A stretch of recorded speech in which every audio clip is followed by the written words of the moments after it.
আসসালামু আলাইকুম প্রিয় দর্শক, আপনারা আমার এই ভিডিওর মধ্যে লক্ষ্য করেন যে এখানে একটি কলমি শাক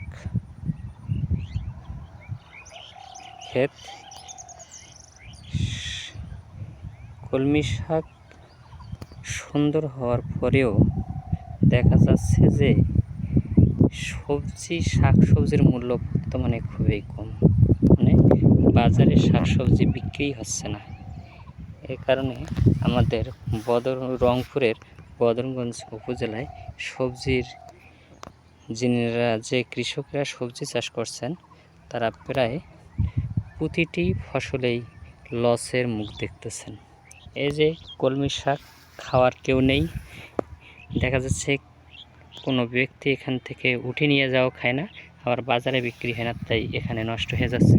পাশে ঢেঁড়স ক্ষেত, আপনারা লক্ষ্য করেন ঢেঁড়সের যত্নের অভাবে দেখা যাচ্ছে মূল্য না থাকার কারণে যত্নের অভাবে ভাইরাসের আক্রমণ দেখা দিয়েছে।